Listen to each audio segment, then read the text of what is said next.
ഓം നമോ ഭഗവതേ വാസുദേവായ. ഓം നമോ ഭഗവതേ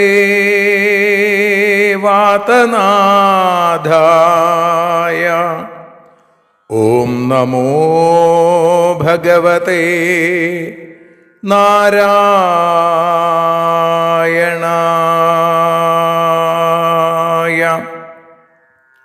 ഏവർക്കും നാരായണീയ മധുരം ആസ്വദിക്കാൻ ഒരിക്കൽ കൂടി സ്വാഗതം. മൂകം കരോതി വാചാലം പങ്കും ലംഘയതേ ഗിരിം യൽകൃപാതമഹം വന്ദേ പരമാനന്ദമാധവം. അഖിലാനപരാധാന്മേ ക്ഷമസ്വ കരുണാനിധേ പ്രസീദ മൽഗുരോ നാഥ ജനകായ നമോ നമഃ. അഖിലാനപരാധാന്മേ ക്ഷമസ്വ കരുണാംബുധേ പ്രസീദ മൽപ്രിയേ നാഥേ മാതൃരൂപേ നമോസ്തുതേ. സദാശിവസമാരംഭാം ശങ്കരാചാര്യമധ്യമാം അസ്മദാചാര്യപര്യന്താം വന്ദേ ഗുരുപരമ്പരാം. നാരായണീയത്തെ പറഞ്ഞിടുമ്പോൾ നാരായണാഖ്യനെ നമിച്ചിടുന്നു. നാരായണൻ വായുപുരത്തിലീശൻ നാവിൽ നിറഞ്ഞെന്നെ തുണച്ചിടേണേ. മോക്ഷക്കടൽ ഭാഗവതം പ്രസിദ്ധം മെല്ലെ കടഞ്ഞു നവനീതമഹോ ലഭിച്ചു. മന്നിൽ നരന്നു ഹരിഭക്തി ലഭിക്കുവാനായി മേൽപുത്തുരേക്ക് സദയം ശുഭ സ്തോത്രകാവ്യം.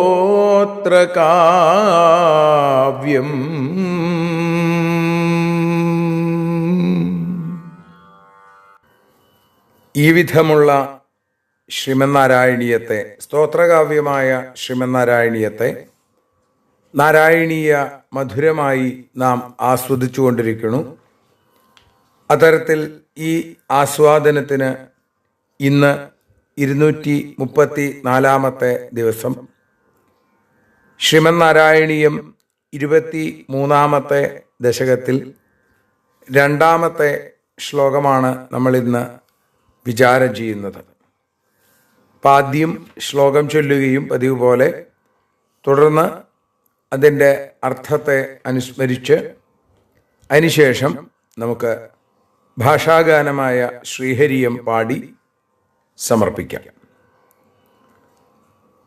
തസ്യാത്മജാസ്ത്വയുതമീശ പുനഃസഹസ്രം ശ്രീനാരദസ്യ വചസാ തവ മാർഗമാപു.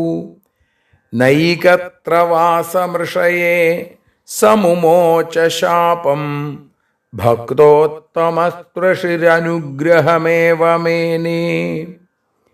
ഈശാ തസ്യ ആത്മജാ തു അയുതം പുനഃ സഹസ്രം ശ്രീനാരദസ്യ വചസാ തവ മാർഗം ആപു.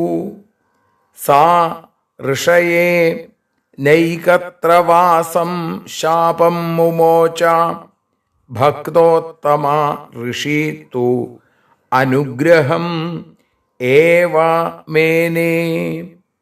ഈശ ഈശ്വര ഗുരുവായൂരപ്പ, തസ്യ ആത്മജാ തു ആ ദക്ഷന്റെ പുത്രന്മാര് അയുതം പുനഃസഹസ്രം ആദ്യം അയുതം 10,000 പേരും പിന്നീട് 1000 പേരും ഉണ്ടായി. ദക്ഷന് പത്നിയായ അസിഗ്നിയിൽ ആദ്യം ഹര്യശ്വന്മാർ എന്ന പേരിൽ 10,000 പുത്രന്മാരും തുടർന്ന് ശബളാശ്വന്മാർ എന്ന പേരിൽ 1000 പുത്രന്മാരും ഉണ്ടായി എന്നാണ്. ഭഗവാന്റെ അനുഗ്രഹം കൊണ്ട്, മനസ്സുകൊണ്ട് സൃഷ്ടിക്കാനുള്ള അനുഗ്രഹം ഭഗവാൻ കൊടുത്തു. അങ്ങനെയാണ് അദ്ദേഹം 10,000 പുത്രന്മാരെ സൃഷ്ടിച്ചത്. ഇവര് അച്ഛൻ്റെ നിയോഗമനുസരിച്ച് നാരായണ തീർത്ഥത്തിൽ ചെന്ന് അതിഗംഭീരമായിട്ടുള്ള തപസ് ആരംഭിച്ചു. ഈ സമയത്താണ് ദേവർഷിയായ നാരദൻ അവിടേക്ക് എത്തുന്നത്. അതുകൊണ്ടാണ് ശ്രീനാരദസ്യ വചസ തവ മാർഗം ആപു. ശ്രീനാരദന്റെ ഉപദേശം കൊണ്ട് ഗുരുവായൂരപ്പ അങ്ങയുടെ വഴിക്ക് തിരിഞ്ഞു, അല്ലെങ്കിൽ മോക്ഷം പ്രാപിച്ചു.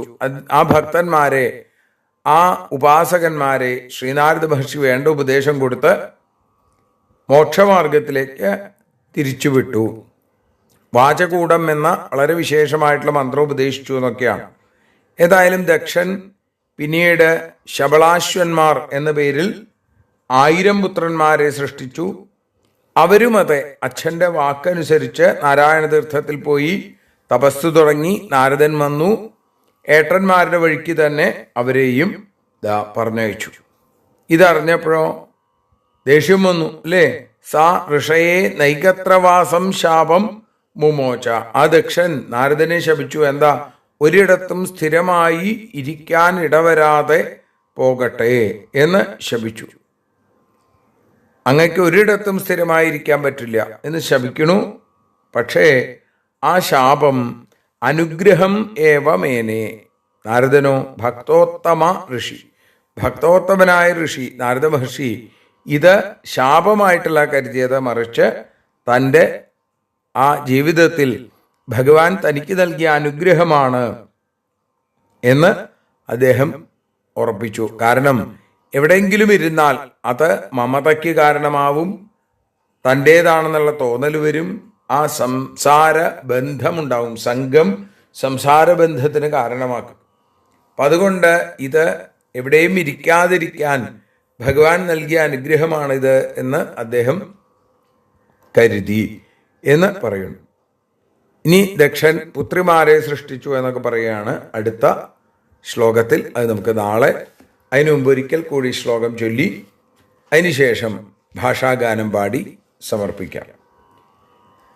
തസ്യാത്മജാസ്ത്വയുതമീശ പുനഃസഹസ്രം ശ്രീനാരദസ്യ വചസാ തവ മാർഗമാപു. നൈകത്ര വാസമൃഷയേ സമുമോച ശാപം ഭക്തോത്തമസ്തുഷിരനുഗ്രഹമേവ മേനേ. ഇനി ശ്രീഹരിയം പാടി സമർപ്പിക്കാം. നാരായണ നാരായണ നാരായണ നാരായണ നാരായണ നാരായണ രാധാ ഗോവിന്ദ. ദക്ഷനുടെ പുത്രന്മാരാം 11,000 പേരും നാരദോപദേശത്താലെ മോക്ഷം പ്രാപിച്ചു.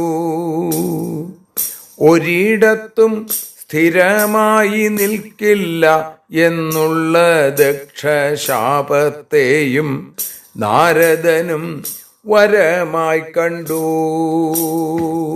നാരായണ നാരായണ നാരായണ നാരായണ നാരായണ നാരായണ രാധാ ഗോവിന്ദ.